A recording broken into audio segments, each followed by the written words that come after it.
રંગ અવધૂત મારો, રંગ અવધૂત નારેશ્વરનો નાથ મારો, રંગ અવધૂત, રંગ અવધૂત મારો, રંગ અવધૂત નારેશ્વરનો નાથ મારો, રંગ અવધૂત, રંગ અવધૂત મારો, રંગ અવધૂત નારેશ્વરનો નાથ મારો, રંગ અવધૂત.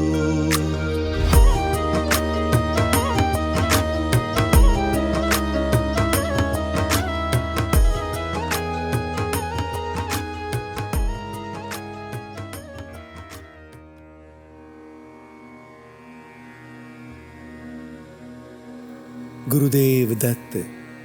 અધ્યાય 51.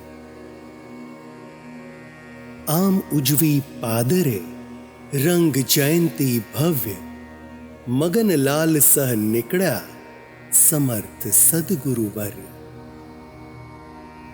પાદરથી નાની રેલમાં બેસવા અવધૂતજી ડભોઈ સ્ટેશને આવ્યા. ડભોઈ આવતા સ્ટેશન પર ભક્તોની ભીડ જામી હતી. સદગુરુના દર્શન થતા બધાએ અવધૂતજીનો જય જયકાર કર્યો.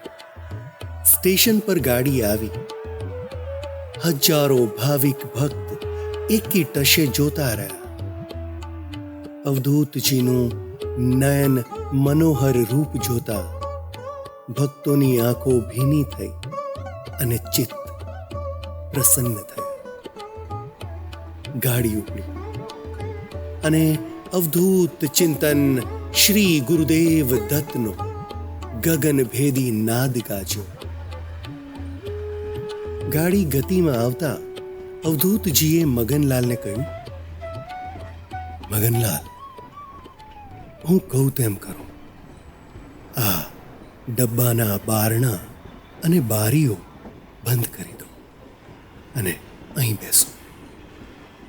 ભલે સ્ટેશન આવે છતાંય બારણા ઉઘાડશો નહીં તો લોકો નાહક દુઃખ આપશે. જેવી આપની આજ્ઞા કહી મગનલાલે બધા બારણા અને બારીઓ બંધ કરી દીધા. બારણા બંધ કરી મગનલાલ અવધૂત ચરણે બેઠા અને વિચાર કરી રહ્યા.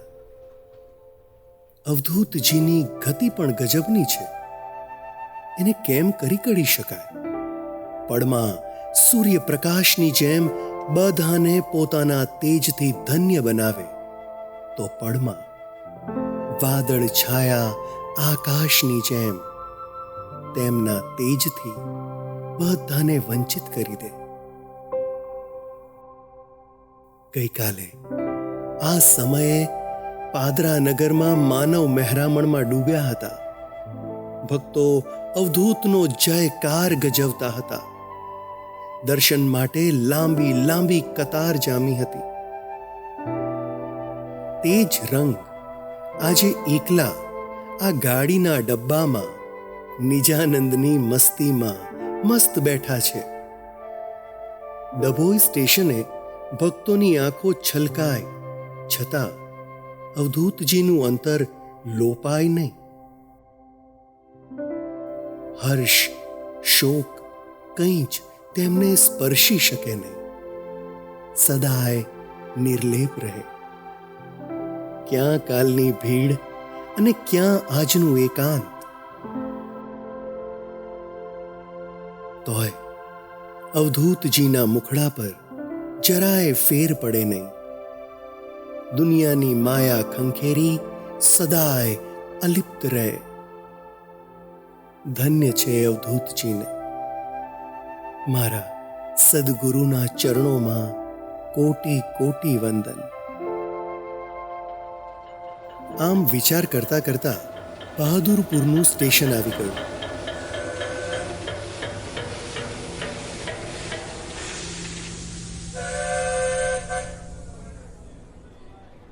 બહાદુરપુરમાં મગનલાલના મિત્ર સદગુરુના દર્શન કરવા આવવાના હતા. મગનલાલે મિત્રનો વિચાર કરી જેવું બારણું ખોલ્યું કે અવધૂત દર્શન માટે ભક્તોની ભીડનો ધસારો થયો અને જય જય નાદ કરતા બધા ડબ્બામાં ધસી આવ્યા. મગનલાલ આ બધાને ખાડવા પ્રયત્ન કરી રહ્યા હતા, પણ ભક્તો રોક્યા રોકાતા નહોતા. ખૂબ પડાપડી થઈ અને ખૂબ ઘોંઘાટ થવા માંડ્યો. મગનલાલ એકલા અને સામે અસંખ્ય ભક્તો. મગનલાલ કઈ રીતે આ માનવ મહેરામણને રોકી શકે? અવ્યવસ્થા વધી ગઈ અને ધક્કા મુક્કી થવા માંડી. મગનલાલ ગભરાઈને દૂર જઈ ઊભા રહ્યા. શિસ્ત વિનાના લોકોની વેવલાઈ જોઈ શ્રીરંગનું અંતર વલોવાયું. ત્યાં તો ગાડી ઉપડી એટલે બધા કૂદી કૂદી ગાડીમાંથી નીચે પડ્યા અને ચારે તરફ શોર બકોર થયો. ગાડી ગતિમાં આવી અને આ શોર બંધ થયો.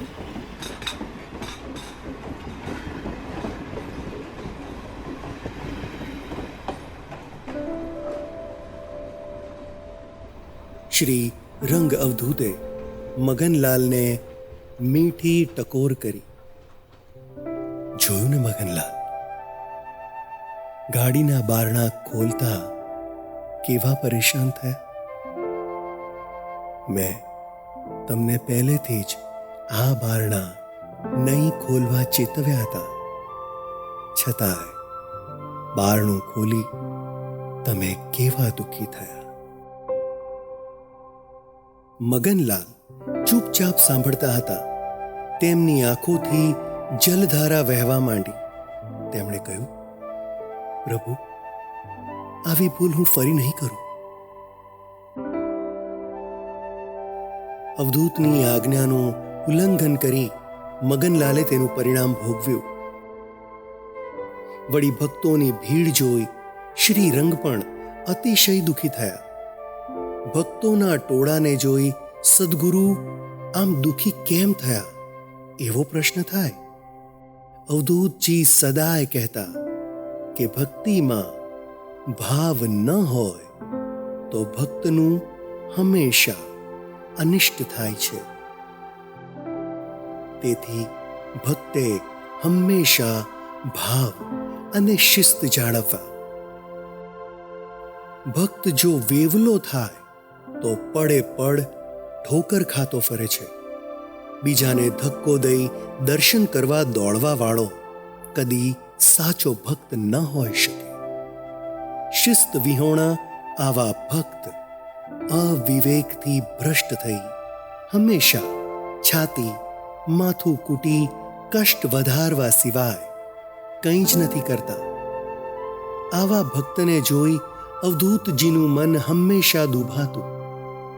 કડક શિસ્ત પાલન અને પરસ્પર પ્રેમ રાખનાર જ ખરો ભક્ત હોઈ શકે. આ જ અવધૂત વિચારધારા છે. સરળ બાળક સમાન નિર્દંભી અને નિરાભિમાની, સદાય સેવા માટે તત્પર એવા ભક્તો જોઈ રંગ હૃદય સદા હરખાતું.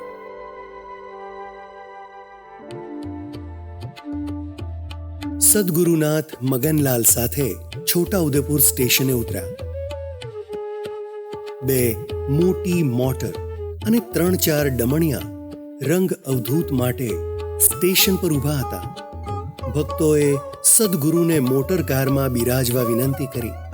ત્યારે ખડખડાટ હસતા બાપજી બોલ્યા, મારે નરસિંહ મહેતાની વેલ ફાવશે. ધીમે ધીમે હરિનામ રટણ કરતા ચાલશું. આટલું કહી અવધૂતજી બળદગાડીમાં ચડ્યા. ડમણું હાંક્યું અને ભક્તોએ અવધૂત ચિંતન ગુરુદેવ દત્ત ગજાવ્યો. ધીમે ધીમે ચાલતા મધરાત થઈ. પાનવડ ગામના પાદરે આવ્યા અને ત્યાં મહાદેવજીના મંદિરે સદગુરુનો મુકામ કરાવ્યો. પરોડિયાના 4 વાગ્યા સુધી ત્યાં જ આરામ કર્યો અને ફરી ડમણિયા જોડી બધા આગળ વધ્યા. કંવાટ ગામ પહોંચી સત્સંગ કર્યા. મગનલાલના ગામ કંવાટમાં ઘણા ભાવિક ભક્તો રહેતા. શ્રીરંગનું સ્વાગત કરવા તેમણે ખૂબ તૈયારી કરી હતી. કુમારિકાઓ અને સૌભાગ્યવતી બધા શિર પર મંગલ કલશ લઈ આવ્યા. શકુન, ઓવારણા અને સત્કાર કરી પ્રભુનું સ્વાગત થયું. દત્તની ધૂન મચાવતા ભક્તો ઢોલ અને કીર્તાલ વગાડતા નાચી રહ્યા. ચારે તરફ જય જયકાર સાથે ગુલાલ ઉડી રહ્યો હતો. ગામ આખું હેલે ચડ્યું હતું અને આનંદ ઉત્સવ ઉજવાઈ રહ્યો. મગનલાલ ગાંડા ઘેલા થઈ પોતાના હૈયાના હારને ગામમાં પધરામણી કરાવી રહ્યા. પાગલસમ બાવરા બની તન મન બધાનું ભાન ભૂલી નાચી રહ્યા. દિગંબરાની ધૂનથી ગગન ગાજી રહ્યું અને શ્રીરંગની શોભાયાત્રા આખા ગામમાં ફરી. ગામના પાદરે શિવાલયમાં શ્રીરંગનો મુકામ રાખ્યો હતો. ડમણીએથી ઉતરી શિવ દર્શન કરી અવધૂતજી લાકડાની પાટ પર બિરાજ્યા. નયન ભરી ભરી અવધૂતજીના દર્શન કરી ગામલોક પોતપોતાના ઘરે ગયા. ત્યાર પછી અવધૂતજી નિત્યક્રમથી પરવારી સ્નાન કરી શ્રી દત્તનું ધ્યાન ધરી રહ્યા. ધ્યાનથી પરવારી શરીરને આરામ આપવા પાટ ઉપર સૂતા. બરાબર 3 વાગતા પ્રભુ ફરી નિત્યક્રમે પરવારી સ્નાન કરી બળદગાડીએ ચડ્યા અને આગળની યાત્રા માટે પ્રયાણ કર્યું. ગુરુરાયને વિદાય આપવા આખું ગામ નીકળી પડ્યું. વિદાયની વસમી ઘડી કોઈથી સહન થતી નથી. બધા ભક્ત હૃદય ભીંજાયા અને આંખો ભરાઈ આવી. કંવાટના અમુક રંગભક્ત સીધું સામાન અને વાસણ સામગ્રી લઈ સદગુરુ સાથે યાત્રામાં જોડાયા. ડુંગરાળ અને ખાડા ટેકરા વાળો વણ ખેડાયેલો માર્ગ હતો. આ પ્રદેશના ધારાસભ્ય શ્રી ભાઈજીભાઈને ખબર પડી કે નારેશ્વરના નાથ હાંફેશ્વર જવા નીકળ્યા છે. તેથી ભાઈજીભાઈએ ઘણા બધા મજૂર લઈ રસ્તો દુરસ્ત કરાવ્યો અને માર્ગ પર તોરણ અને કમાનો બંધાવી. વળી વચ્ચે વચ્ચે સદગુરુ અને ભક્તોને થાક ઉતારવા વાંસના ઝૂંપડા બંધાવી વ્યવસ્થા કરી. આ માર્ગ પર અવધૂતજી આવતા ભાવજીભાઈએ શ્રીરંગને ફૂલહાર પહેરાવી સત્કાર કર્યો અને ભક્તોએ જય જયકાર ગજાવ્યો. મગનલાલ ભાઈએ અવધૂતજીને ભાઈજીભાઈની ઓળખાણ આપી. આ ધારાસભ્યના ભાવથી સદગુરુ ખૂબ પ્રસન્ન થયા અને તેમણે બંધાવેલા વાંસના આવાસમાં રાત્રિ મુકામ કર્યો.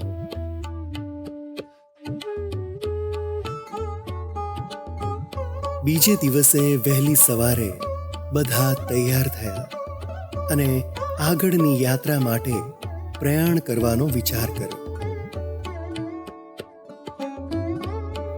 આગળનો માર્ગ અતિ વિકટ હતો. ડુંગરનું ઉતરાણ હતું. ગાડી ડમણું કંઈ પણ ચાલે નહીં. વળી લાકડાની પાદુકા પહેરી ચાલી શકાય નહીં, અને ઉઘાડા પગે શ્રીરંગને પથ્થરો ભોંકાઈ શકે.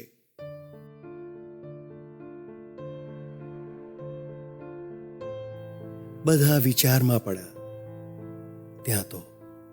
ત્યાંનો એક આદિવાસી ભક્ત પોતાની ઘોડી લઈ આવ્યો અને 2 હાથ જોડી પ્રભુને વિનવી રહ્યો, પ્રભુ, આપ આ ઘોડી પર સવાર થાઓ. ધીમે ધીમે કેડીઓ પાર થશે. આપને કોઈ આંચ કે ઈજા નહીં થાય. ભક્તનો ભાવ જોઈ અવધૂત પ્રસન્ન થયા. ચાલો ત્યારે એમ કરો. આટલું કહી અવધૂતજી તૈયાર થયા અને ઘોડી પર ચઢ્યા. ડગ બેડગ ચાલ્યા હશે ત્યાં તો દયાવંત અવધૂતે ઘોડી થોભાવી અને પોતે નીચે ઉતર્યા. અવધૂતજીએ કહ્યું, આ રીતે મને જરાય ફાવશે નહીં. ચાલો આપણે ચાલીને જ કેડી પાર કરીશું. બધા ભક્તો હતાશ થયા અને મૂંઝવણમાં પડ્યા. પ્રભુ, આવા વિકટ માર્ગ પર કઈ રીતે ચાલી શકાશે? ત્યાં તો મગનલાલ વિચારી રહ્યા, નક્કી પ્રભુ અમારી કસોટી લઈ રહ્યા છે. એમ વિચારી તેઓ ઉપાય શોધી રહ્યા. ત્યાં તો સામી ટેકરીએ તેમને એક ઝૂંપડી દેખાઈ. મગનલાલ ત્યાં દોડીને ગયા. ત્યાં એક ચલમ ફૂંકતો આદિવાસી બેઠો હતો. તેની ઝૂંપડી પાસે એક ભાંગ્યો તૂટ્યો નાનકડો માછડો પડ્યો હતો. આ માછડો જોઈ મગનલાલ ખૂબ ખુશ થયા.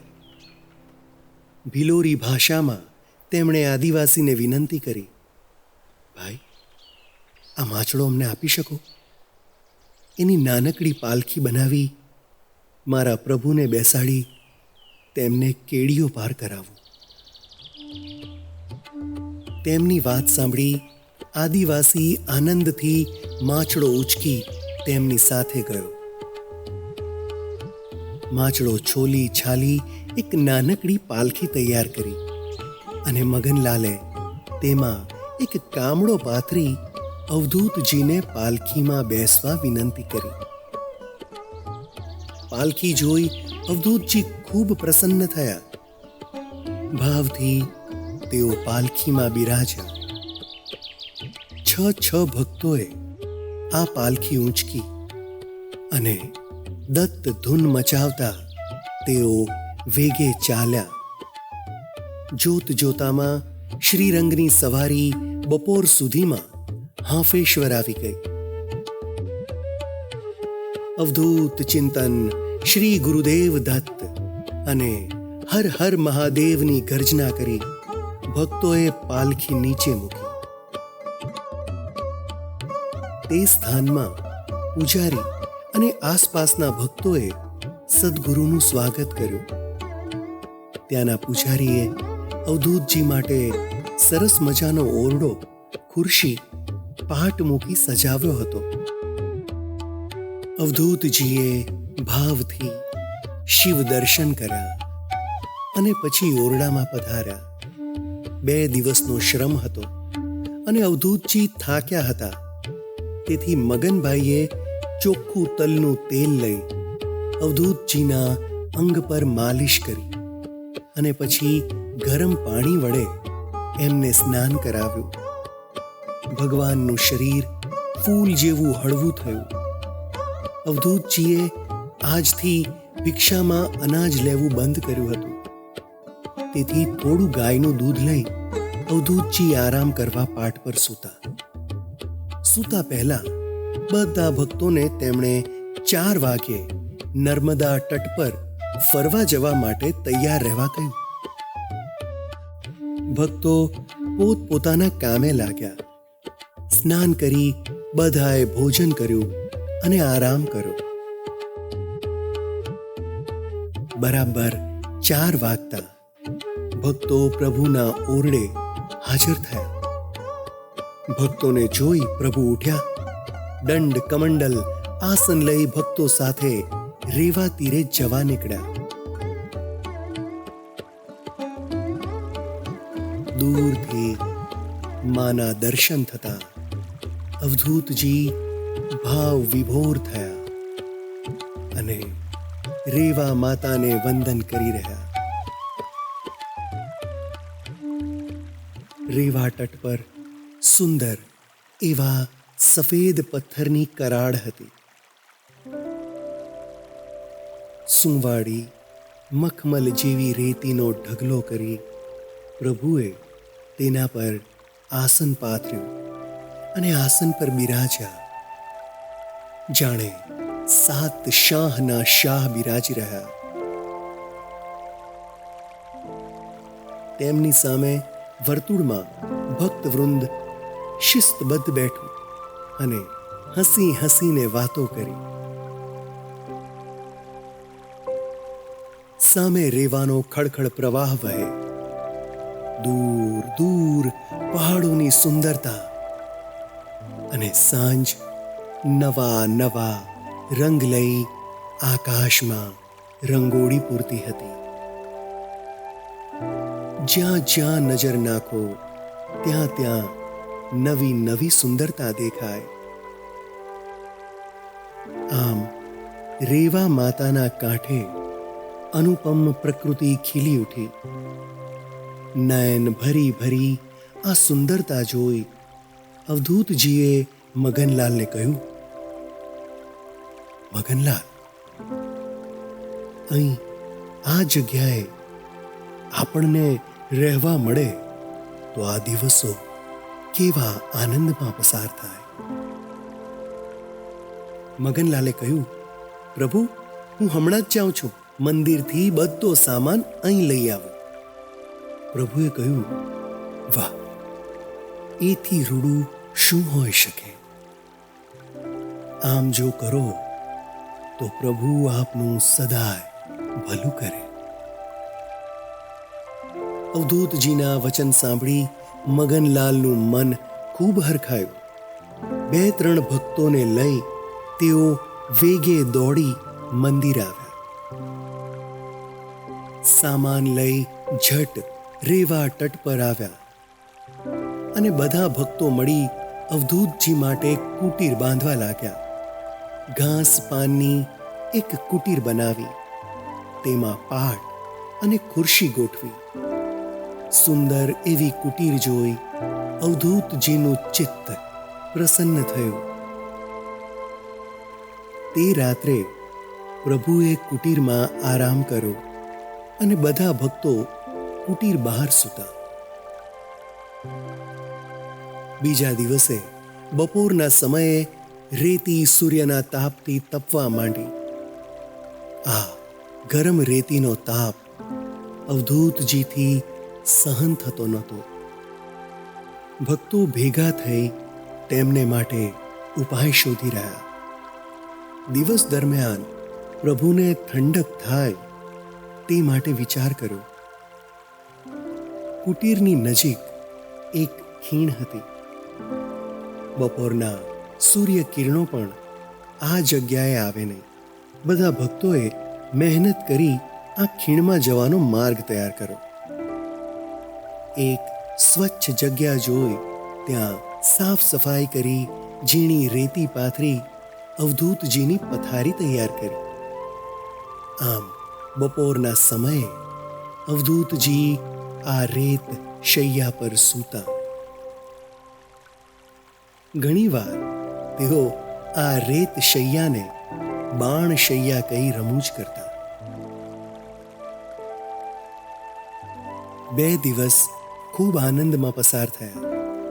ત્રીજે દિવસે સદગુરુએ મગનલાલ અને બીજા ભક્તોને બોલાવીને કહ્યું, તમે સૌ ભક્તોએ મારી ખૂબ સેવા કરી. અહીં મને ખૂબ આનંદ છે. કોઈ પ્રકારની અડચણ નથી.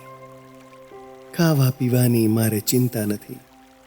મંદિરેથી દૂધ સમયસર આવે છે. હવે મારે અહીં કોઈનું એ કામ નથી. તમે બધા તમારે ગામ જાઓ. કંઈક કામ હશે તો જરૂર કહેવડાવીશ. તમે મારી જરાય ફિકર કરશો નહીં. અવધૂતજીની વાત સાંભળી ભક્તોનું મન દુભાયું. બાપજીની વિદાય લેવી પડશે એ વિચારથી બધા ભક્તોના કાળજા કોરાયા. પ્રભુને આ સ્થળે એકલા મૂકી જવાની કોઈની મરજી નહોતી, પણ ગુરુદેવની આજ્ઞા કેમ કરી લોપાય? અવધૂતજીની આજ્ઞા પાળવી પડે અને કોઈએ એમનાથી છૂટા થવું નહોતું. બધા ભક્તો મૂંગા થઈ હાથ જોડી ઊભા રહ્યા. આંખોથી જલધારા વહે અને કોઈ એક શબ્દ બોલી શકે નહીં. અંતર્યામી રંગ ભક્ત હૃદયનો ભાવ જાણી ગયા. તેથી તેઓ હસ્યા અને બોલ્યા, તમ ભક્તોની સેવાથી અને ભાવથી હું ખૂબ પ્રસન્ન થયો છું. પણ હવે મને એકાંતમાં મારી સાધના કરવા દો, કહી સદગુરુએ બધા ભક્તોને આશીર્વાદ આપ્યા અને બધાને પોતે પ્રસાદ આપ્યો. પણ મગનલાલ હજુએ દુઃખી હતા. તેમણે ગદગદ કંઠે કહ્યું, હું આપને આમ છોડીને ક્યાંય નહીં જાઉં પ્રભુ. આ એકલા નિર્જન વનમાં તમને છોડી જવાની મારી હિંમત થતી નથી. ભલે ભલે બીજા બધા જતા, પણ હું અહીંથી નહીં જાઉં. ભલે મારા પ્રાણ જાય, હું આપને આ જંગલમાં એકલા મૂકી કેમ કરી જઈ શકું? એમ કહી તેમણે અવધૂત ચરણે વારંવાર વંદન કર્યા. ભક્તનો ભાવ જોઈ દીનદયાળને દયા આવી. તેમણે કહ્યું, ભલે મગનલાલ, તમે મારી સાથે અહીં રહી શકો છો. બાપજીની વાત સાંભળી તેઓ ખૂબ હરખાયા. સદગુરુ ચરણે માથું મૂકી વંદન કરી રહ્યા. બીજા બધા ભક્તોએ ત્યાંથી વિદાય લીધી અને મગનલાલ અવધૂત સેવા માટે ત્યાં જ રોકાયા.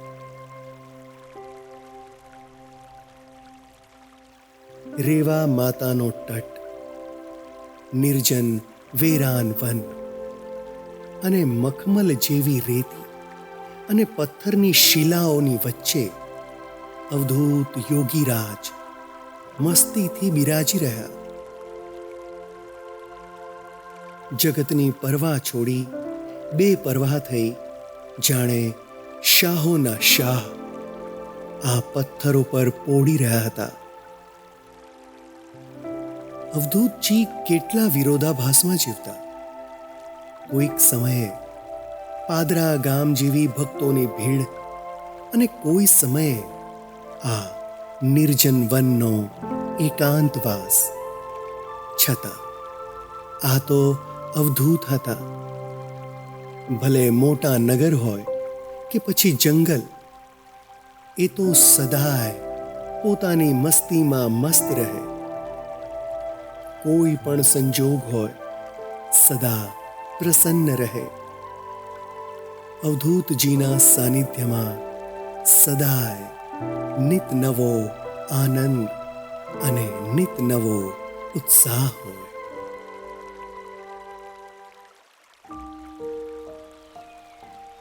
પ્રભુનો જ્યાં મુકામ હતો ત્યાં સામે તીરે એક નાનકડું ગામ હતું.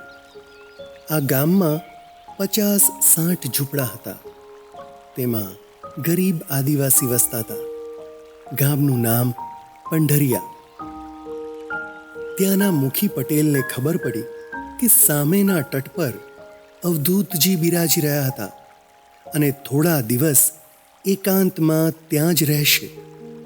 તેથી એક નાનકડું નાવડું લઈ તે સામે તીરે આવી પહોંચ્યા.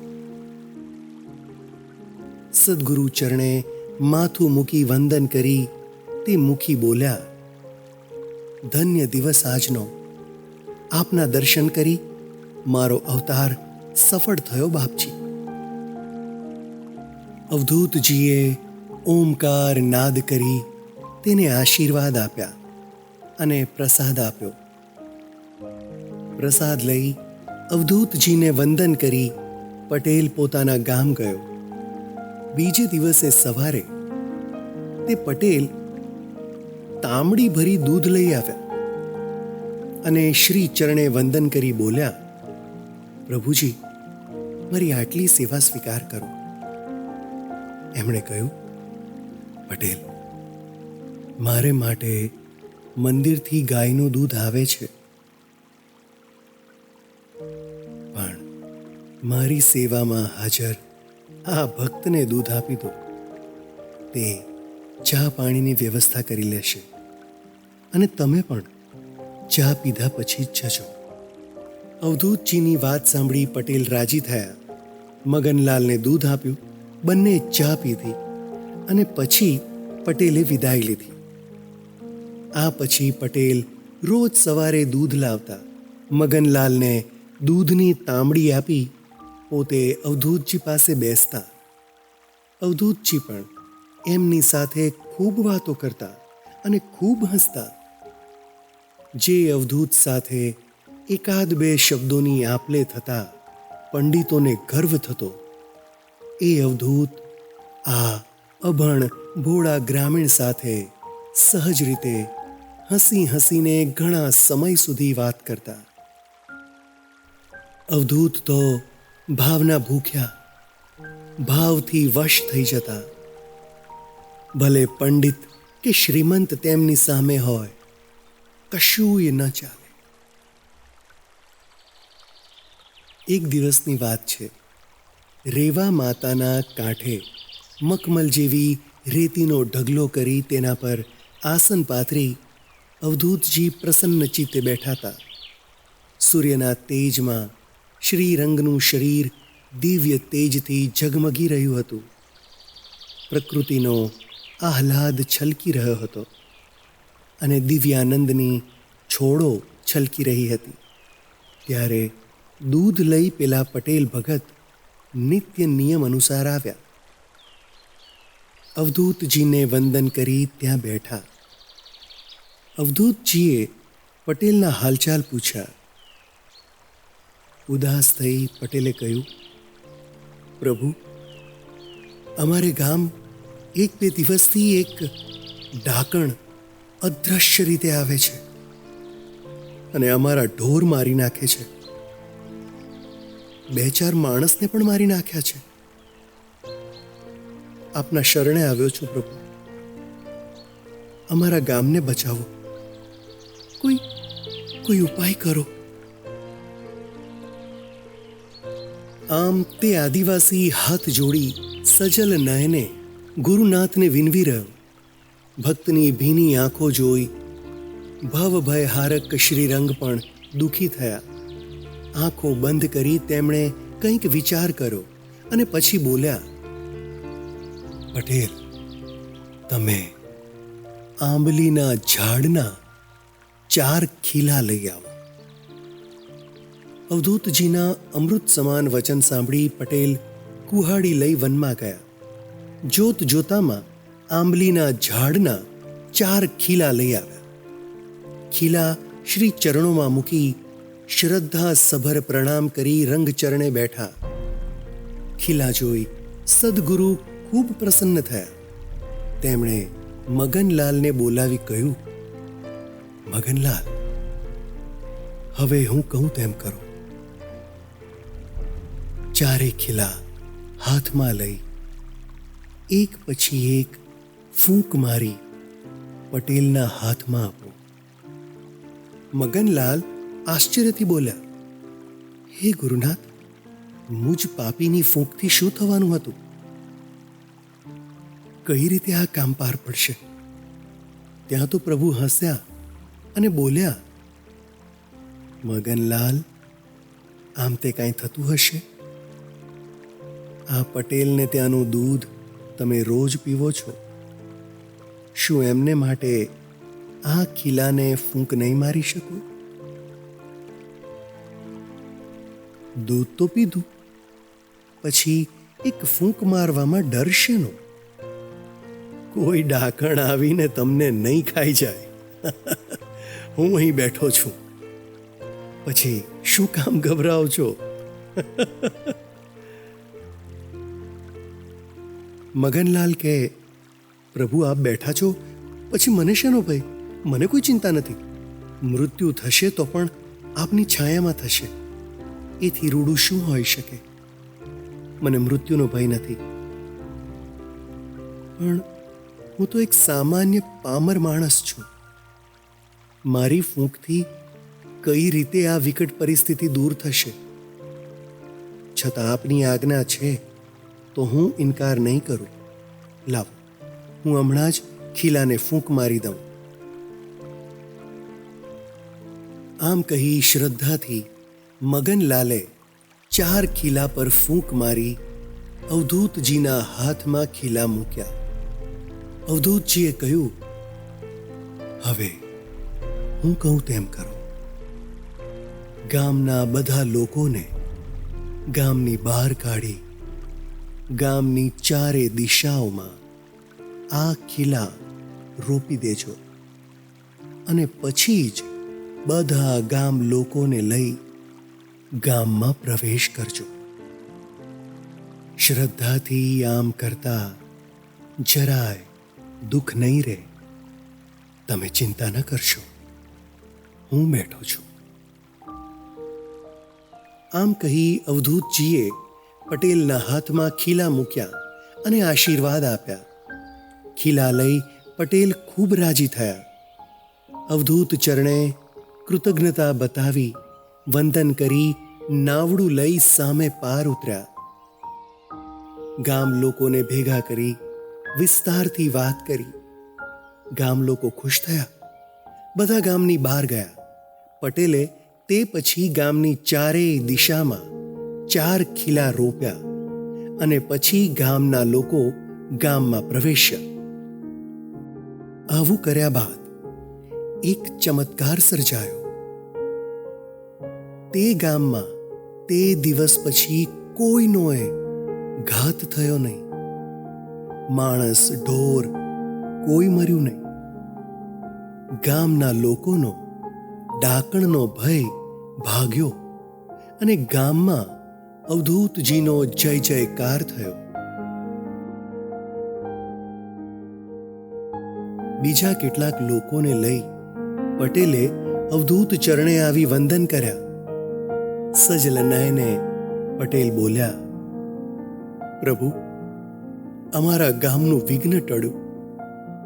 ડાકણના ત્રાસથી આપે અમારું ગામ બચાવ્યું છે. ગરીબોના બેલી થઈ આપે રક્ષા કરી છે. અમે સાવ ગરીબ, આપના ઉપકારનો બદલો કઈ રીતે વાળશું? આમ કહી ગામ લોકોએ હાથ જોડી વંદન કર્યા. સદગુરુ તેમનો ભાવ જોઈ બોલ્યા, પટેલ, તમે આ વાત ક્યાંથી લાવ્યા? ખીલા ઉપર તો મગનલાલે ફૂંક મારી હતી. શું તમે ભૂલી ગયા? આજે જે કાંઈ ચમત્કાર થયો છે તે બધો ચમત્કાર મગનલાલે ફૂંક મારીને કર્યો છે, અને તેથી જ તમારે મગનલાલનો આભાર માનવો જોઈએ. અવધૂતજીના વચન સાંભળી મગનલાલ ભાવાવેશમાં આવી શ્રીરંગના ચરણોમાં પડ્યા. ગદગદ કંઠે બોલ્યા, હે પ્રભુ, આપના ભક્તોનો કેવો ઉદ્ધાર કરો છો. ભક્તની કીર્તિ વધારવા, તેનું મહત્વ વધારવા નવી નવી લીલાઓ કરો છો. આપના ચરણોમાં કોટી કોટી પ્રણામ છે. અલખ આ અધ્યાયમાં કથે હાંફેશ્વર વાત. રંગ આગળ શું કરે? બાલક જોડે હાથ. અવધૂત ચિંતન શ્રી ગુરુદેવ દત્ત.